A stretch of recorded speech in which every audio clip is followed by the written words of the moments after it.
So hello and welcome guys once again to our YouTube channel. मैं आपका mentor Karan Singh और आज की इस वीडियो में हम सीखने वाले कंटेंट ऑप्टिमाइजेशन के वो इंपॉर्टेंट फैक्टर्स जो आपको एज अ एसईओ पर्सन पता होना बहुत ही ज्यादा इंपॉर्टेंट है। आज की वीडियो में गाइज हम पढ़ेंगे कीवर्ड स्टफिंग क्या होता है, जैसे कि हमने आपको बताया था पिछली वीडियो में कीवर्ड डेंसिटी क्या होता है और क्या फॉर्मूला रहता है उस चीज को चेक करने के लिए। इसी तरीके से आज कीवर्ड स्टफिंग के एग्जाम्पल देखेंगे, प्लेगरिज्म क्या होता है ये देखेंगे, और one of the most important जो कॉन्सेप्ट है कीवर्ड कैनिबलाइजेशन, ये क्या होता है ये आज हम समझने वाले हैं इस वीडियो में। चलिए अब बिना किसी देरी के स्टार्ट करते हैं। तो गाइस जैसे कि आप हमारे व्हाइट बोर्ड पर देख सकते हो कीवर्ड स्टफिंग और प्लैग, राइट, प्लैगरिज्म को शॉर्ट फॉर्म में लिखा है मैंने, ठीक है। तो अब कीवर्ड स्टफिंग को मैं समझा देता हूं। पहले कीवर्ड डेंसिटी हमने क्या पढ़ा था, like number of keywords appear in the particular page of content, ठीक है। किसी एक पेज के कंटेंट पे जितने टोटल नंबर ऑफ कीवर्ड्स आ रहे हैं वो क्या होता है, कीवर्ड डेंसिटी। और कीवर्ड डेंसिटी कितना रहना चाहिए, 1 to 2% total word of your content, मतलब कि 2% आपकी कीवर्ड डेंसिटी रहना चाहिए। अगर आप 2000 वर्ड का कंटेंट है तो उसके हिसाब से आपको कीवर्ड डेंसिटी यानी कि कीवर्ड आने चाहिए, 2% कीवर्ड आपके आने चाहिए। पिछली वीडियो में हमने इसका फॉर्मूला भी देखा है, अगर आप और डिप में जानना चाहते हो उसको तो आप इस आई बटन पे क्लिक करके वो वीडियो देख सकते हो। चलिए अब कीवर्ड स्टफिंग मतलब जैसे कीवर्ड डेंसिटी था, एक रेशियो को मेंटेन करना कीवर्ड के। कीवर्ड स्टफिंग रहता है ब्लैकेट एसईओ का पार्ट, ब्लैकेट एसईओ का पार्ट। सो कीवर्ड स्टफिंग ब्लैकेट एसईओ का एक पार्ट है, जैसे मैंने अभी बताया आपको। और ये गाइस क्या होता है, इसका मतलब होता है टू मच कीवर्ड्स, ठीक है, हद से ज्यादा, जरूरत से ज्यादा जब आप कीवर्ड्स डाल देते हो अपने पैराग्राफ में, अपने पीस ऑफ कंटेंट में, तो वो कीवर्ड स्टफिंग में बदल जाता है। अगर सही रेशो है 2%, इट मींस कीवर्ड डेंसिटी बढ़िया है, ठीक है। 3%, 4%, 5%, 10%, 15%, ये क्या हो जाता है, फिर वो कीवर्ड स्टफिंग हो जाता है। तो गाइस इस चीज को मैं यहाँ पर एक इमेज से समझाता हूँ आप लोगों को, जैसे कि आप मेरे व्हाइट बोर्ड पर एक स्नैपशॉट देख सकते हो। यहाँ पर जो प्राइमरी कीवर्ड है हमारा टारगेटेड कीवर्ड, वो है हमारा रेड एप्पल। और अब आप देखो यहाँ पर अननेसेसरी, मतलब हर जगह रेड एप्पल को क्या करा है इनने, इंसर्ट करा है, पॉइंट आउट करा है, राइट, जो कि हमारे कीवर्ड डेंसिटी के कॉन्सेप्ट को क्रॉस कर रहा है और कीवर्ड स्टफिंग में क्या कर रहा है, कन्वर्ट कर रहा है, राइट। तो आप गाइस देखो यहाँ पर जो ये रेड एप्पल है, हर जगह जबरदस्ती ने क्या करे, इंसर्ट करे। अगर मैं यहाँ पर फॉर्मूले के अकॉर्डिंग हम चले, ठीक है, तो यहाँ पर जैसे कि number of total appear keyword हमारे, जैसे मान लो कि यहाँ पर हमारे 10 कीवर्ड आ रहे हैं, ये टोटल नंबर ऑफ कंटेंट मान लो ये 300 वर्ड का या 100 वर्ड का कंटेंट है, ठीक है। इसको सिंपल करके ही चलते हैं, इनटू में हम 100 करते हैं, 2 जीरो से ये 2 जीरो कटते हैं यहाँ पे, राइट। और यहाँ पर देखो कितना आ रहा है, 10%। तो ये क्या हुआ गाइज, अगर आप 100 वर्ड के कंटेंट में 10 वर्ड डाल रहे हो, 10 बार कीवर्ड डाल रहे हो, इट मींस क्या है, वो 10% है गाइज। और 10% किस में आएगा, कीवर्ड स्टफिंग में। अगर यहाँ पे ये, यहाँ पर अगर ये 2 कीवर्ड रहते तो फिर ये क्या बन जाता गाइज, इजीली 2% बन जाता, राइट, जो कि हमारा कीवर्ड डेंसिटी का कॉन्सेप्ट कहता है, राइट। तो इसी तरीके से कीवर्ड डेंसिटी और कीवर्ड स्टफिंग में मेजरमेंट या डिफरेंस निकाला जाता है। Keyword density is the exact ratio, ठीक है, एग्जैक्ट रेशो है वो कि हमारे कीवर्ड कितने टाइम आना चाहिए कंटेंट में। अगर वो परसेंटेज क्रॉस हो रहा है तो ऑटोमेटिकली वो कॉन्सेप्ट किसमें कन्वर्ट हो जाएगा, कीवर्ड स्टफिंग में। अब गाइस जो मैंने सेकंड टर्म यहां पर यूज करी है, जो यहां पर मैंने सेकंड चीज आपको बताई है, आप यहां पर देखो सेकंड था हमारा प्लैग। अब प्लैग क्या है, तो इससे ये समझो प्लैगरिज्म क्या होता है।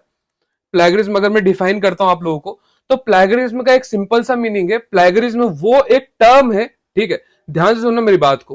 प्लैगरिज्म वो टर्म है जो कि एसईओ में यूज करी जाती है to measure your content duplicacy. आपके कंटेंट की डुप्लीकेसी को मेजर करने के लिए जो टर्म यूज करी जाती है उसे हम कहते हैं प्लैगरिज्म, या फिर आप यूं कह लो कि डुप्लीकेट कंटेंट, राइट। प्लैगरिज्म क्या आइडेंटिफाई करता है, डुप्लीकेट कंटेंट। प्लैगरिज्म किसको बताता है, डुप्लीकेट कंटेंट को वो इंडिकेट करता है। अब फॉर एग्जांपल जैसे यहां पर हमें कोई सा भी आर्टिकल ले लेते हैं, जैसे मैंने लिया, ठीक है, मैं विकिपीडिया पे जाता हूँ direct, artificial intelligence Wikipedia, right, ठीक। अब यहां से मैंने कोई सा भी पैराग्राफ कॉपी करा। अब मान लो कि मुझे इस कंटेंट को देखना है, कंटेंट मैंने जनरेट करा, ठीक, ऐसे समझो ये मैंने कंटेंट लिखा है। अभी कंटेंट मैंने जनरेट करा, अब मुझे देखना है कि कहीं ये कंटेंट डुप्लीकेट तो नहीं है, ठीक है, कहीं ये कंटेंट प्लैगराइज्ड तो नहीं है, राइट। तो ये कैसे चेक करते हैं, या फिर कंसोल इसको कैसे चेक करता है, तो इसके लिए टूल है हमारे पास बहुत सारे। आप यहाँ पर डाल सकते हो डायरेक्ट प्लैगरिज्म चेकर। आप किसी भी टूल पे विजिट करके यहाँ से कंटेंट कितना परसेंट डुप्लीकेट है वो चेक कर सकते हो। अभी इसके पीछे क्या टर्मिनोलॉजी यूज होती है गाइस, वो मैं आपको अभी थोड़ा एलाबोरेट करता हूँ, थोड़ा एक्सप्लेन करता हूँ। यहाँ पर हम इसको डाल देते हैं चेक प्लेगरिज्म पे। जब तक ये चेक होता है मैं आपको थोड़ा इसको डिटेल्ड में लेके जाता हूँ। व्हाइट बोर्ड पे चलते हैं। अब देखो प्लेगरिज्म क्यों बना, ठीक है, प्लेगरिज्म ये वर्ड क्यों निकाला या फिर ये गूगल ने एसईओ में क्यों इंट्रोड्यूस करा गया, तो इसको समझो यहां से। फॉर एग्जाम्पल जैसे एक क्लास है, ठीक है, ये क्लास है, या फिर मैं इसको सिंपल एग्जांपल में लेता हूँ, ये इंटरनेट है।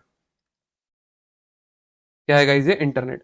अभी इंटरनेट पे मल्टीपल वेबसाइट्स है, इंटरनेट पे मल्टीपल वेबसाइट है, ठीक है।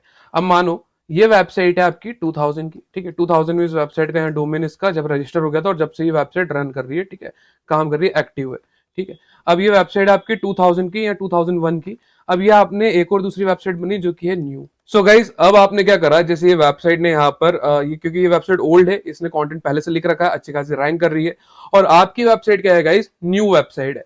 अब आपने क्या करा, कंटेंट जल्दी कंप्लीट करने के लिए, लिखने के लिए इसका कंटेंट पूरा कॉपी करके अपनी वेबसाइट पे पेस्ट कर दिया। कंटेंट कॉपी करा और कंटेंट गाइस क्या कर दिया, पेस्ट कर दिया, ठीक है। तो यहां पर जब इस वेबसाइट पे हमने क्या पढ़ा था, वर्किंग ऑफ सर्च इंजन में क्रॉलर आता है, ठीक है। तो अब समझो जैसे कि इस वेबसाइट पे, ये वेबसाइट आपकी, इस वेबसाइट पे जब क्रॉलर आएगा क्रॉल करने, ठीक है ना, क्रॉलर क्या होता है, सर्च इंजन का एजेंट। अब जब इस वेबसाइट पे वो क्रॉल करने आएगा तो पूरा जब देखेगा वो कंटेंट, तो कंटेंट देख के समझ जाएगा ये कंटेंट कहीं से कॉपी करा हुआ है। देखो जब प्लेगरिज्म नाम का कंटेंट पे इतना फोकस नहीं था गूगल का, तो लोग कंटेंट कॉपी करके भी रैंक कर जाते थे।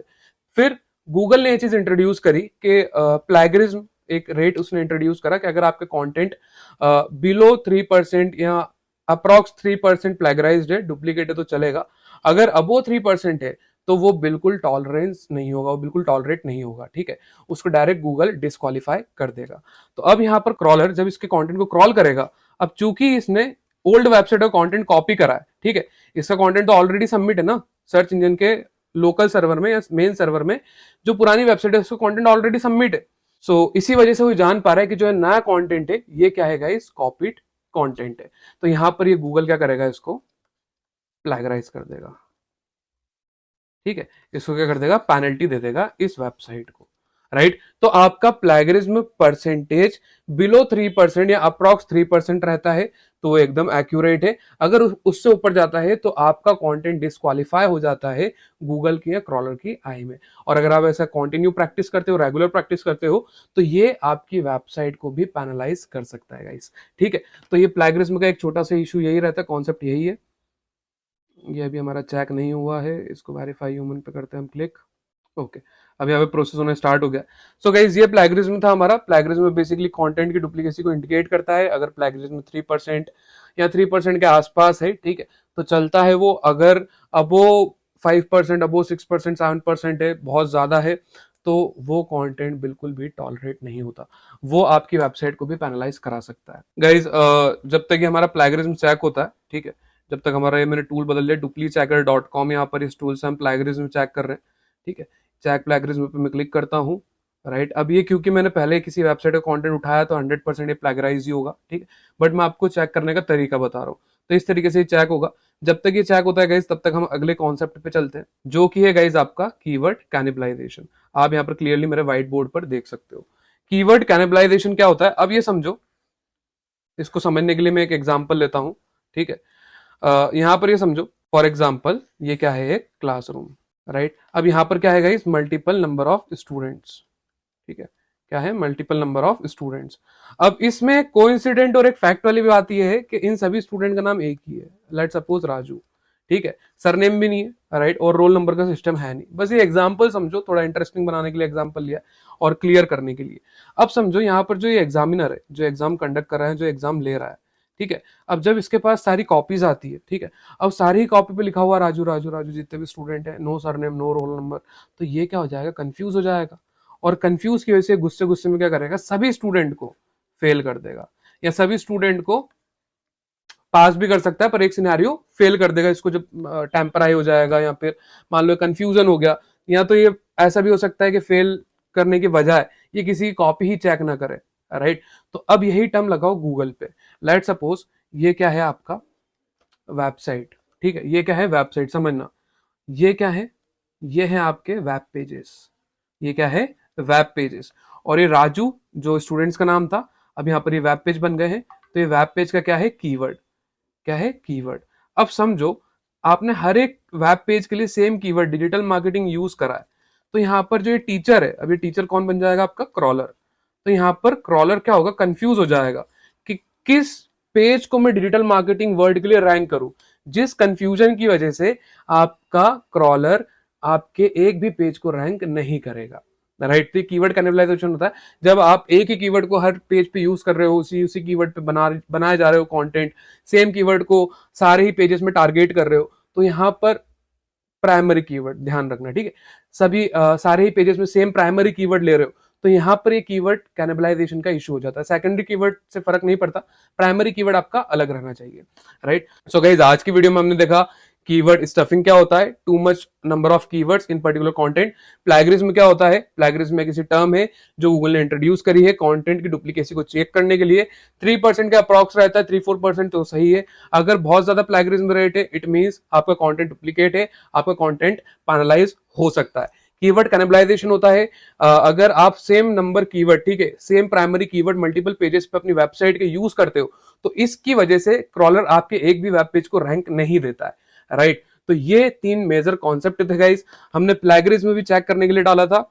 तो प्लैगियरिज्म में भी आप देख सकते हो 97 प्लैगियरिज्म परसेंट आया है। इट मींस ये कंटेंट बिल्कुल भी गूगल पे नहीं पोस्ट करूंगा मैं, अगर करना है तो मैं नया ही बनूंगा। 67 प्लैगियरिज्म, इस कंटेंट को आपको अवॉइड करना है। ऐसे कंटेंट को आपको गूगल पे वही कंटेंट डालना है जिसका प्लैगियरिज्म रेट 3% से कम हो, ताकि आपको अच्छी रैंकिंग मिले। So guys, thank you so much for watching our content. अगर कंटेंट अच्छा लगा तो प्लीज सब्सक्राइब करो यार, सब्सक्राइब करोगे तभी आप ऐसे अपडेटेड कंटेंट को देख पाओगे और तभी आप अपने नॉलेज को इंक्रीज कर पाओगे। So thank you so much. Don't forget to like and comment on our video. Thank you so much, guys.